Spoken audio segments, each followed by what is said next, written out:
Rolex rings. इस IPO की जब रिसर्च की तो बहुत इंटरेस्टिंग चीजें हमें समझ में आई और हमने बहुत डिटेल में जाकर इसको पढ़ने की कोशिश की। पहली चीज तो ये बता दूं कि इस आईपीओ में करना क्या है आपको। पहले आपको ओपिनियन दे दूं, नहीं पहले ओपिनियन नहीं दूंगा, तो ओपिनियन दे दूंगा तो इसका मजा खत्म हो जाएगा। ओपिनियन में बाद में दूंगा। आप एक काम करिए, पहले मैं इसके पॉजिटिव बताता हूं। पहला पॉजिटिव है इसका, पॉजिटिव पे आ जाइए। पहला पॉजिटिव है प्रमोटर्स का लंबा ट्रैक रिकॉर्ड है। पुरानी कंपनी, 50 साल पुरानी कंपनी है, लंबा एक्सपीरियंस है। प्रमोटर्स ने इस फील्ड में काफी काम किया है। देश की वो बेरिंग से रिलेटेड जो काम करती है, ऑटो इंसुलेटर टाइप के कारोबार है जिसमें ऑटो कंपोनेंट के लिए, इंडस्ट्रियल के लिए बेरिंग का वो क्या कहना चाहिए, रिंग बनाने का काम करती है और उसमें ये टॉप 4 कंपनियों में लीडिंग कंपनी है हिंदुस्तान में। तो अच्छा ट्रैक रिकॉर्ड है, लंबा ट्रैक रिकॉर्ड है। दूसरा, वैल्यूएशंस बहुत अट्रैक्टिव है। अगर आप दूसरी कंपनियों के कंपैरिजन में देखेंगे जो लिस्टेड पीयर्स है उसके मुकाबले में प्राइस मल्टीपल पर देख लें, ठीक है, उसके मुकाबले में आप रिटर्न ऑन इक्विटी देख लें, उसके मुकाबले में प्रॉफिट मार्जिन्स देख लें, अमेजिंग है, बहुत ही जबरदस्त है। मतलब बढ़िया नहीं, बहुत बढ़िया है, ठीक है। पिछले 3 सालों में कंपनी ने कर्ज कम किया है, लगातार डेट रिडक्शन हो रहा है, वो भी अच्छा है। डेट इक्विटी रेशियो बहुत कंफर्टेबल है कंपनी का, एकदम 0.7 के आसपास, ठीक है, कोई बुरा नहीं है और ये भी कम हो जाएगा। एक और बहुत इंटरेस्टिंग और पॉजिटिव चीज है, कल एंकर बुक देखी है मैंने। कौन सा ऐसा लोकल फंड है जिसने पैसा ना लगाया हो? एंकर बुक बहुत ही स्ट्रांग दिख रही है। HDFC, ICICI Pru, Axis, Aditya Birla, SBI, Kotak, सारे बड़े म्यूचुअल फंड जितने हैं सबने इसमें पैसा लगाया। 219 करोड़ की एंकर बुक बनी। तो ये अच्छा, और एक और पॉजिटिव मैं ये कह सकता हूँ कि 2,500 करोड़ के मार्केट कैप की कंपनी, छोटे मार्केट कैप की कंपनी आजकल कम आती है। मैं 2,500 करोड़ को इसलिए छोटा कह रहा हूँ, आजकल बड़े मार्केट कैप की ज्यादा आने लगी। वैसे अपने आप में 2,500 करोड़ की कंपनी छोटी नहीं होती, तो ये इस तरह की कंपनियों में इंटरेस्ट ज्यादा होता है। तो ये सारे पॉजिटिव्स हैं। अब नेगेटिव्स में आइए। नेगेटिव्स भी जितने इंटरेस्टिंग पॉजिटिव है उतने ही नेगेटिव भी इंटरेस्टिंग है। कैसे? आप इसके पूरे ऑर्गेनाइजेशन चार्ट को देखें, टॉप से लेकर सारे की मैनेजरियल पोजीशन है, जितनी भी बड़ी बड़ी पोजीशंस हैं, उन सारी पोजीशन पे एक ही फैमिली के लोग हैं, जो प्रमोटर फैमिली के, मडेगा फैमिली। हो सकता है HUF हो और सारी फैमिली मेंबर्स मिलकर ये बिजनेस चला रहे हैं, उसमें गलत भी नहीं है, लेकिन वो एक नेगेटिव हम इसलिए मानते हैं कि प्रोफेशनल मैनेजमेंट या बाहर का मैनेजमेंट नहीं है, पूरा फैमिली रन बिजनेस की तरह आपको नजर आएगा।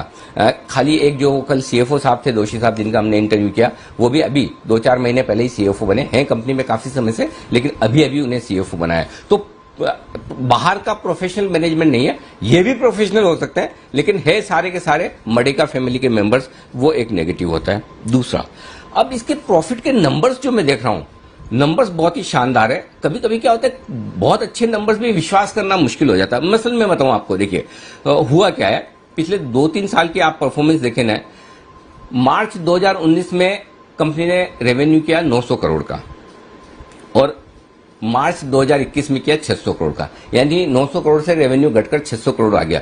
लेकिन मुनाफा 60 करोड़ से बढ़कर 87 करोड़। रेवेन्यू घट रहा है, मुनाफा बढ़ रहा है। Little too difficult to digest, वो टैक्स एडवांटेज की वजह से, और उस वजह से प्रॉफिट मार्जिन, अब प्रॉफिट मार्जिन इस कंपनी के 15-16% है, ठीक है। प्रॉफिट बिफोर टैक्स मार्जिन 15-16% है, जो कि बड़ी बड़ी कंपनियां, Bharat forge, RK forging, MM forging, पुरानी लिस्टेड स्टेब्लिश कंपनियां, उनके भी नहीं है।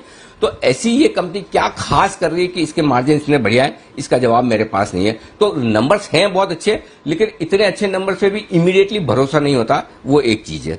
अब आइए, जो कुछ भी प्रॉफिट बढ़ा है पिछले साल वित्त वर्ष 2021 में, उसमें ज्यादा योगदान टैक्स एडवांटेज का है। तो अगर ये टैक्स एडवांटेज नहीं रहा तो क्या ऐसे ही नंबर्स आगे मेंटेन हो पाएंगे? इसका जवाब मैनेजमेंट से लेना होगा।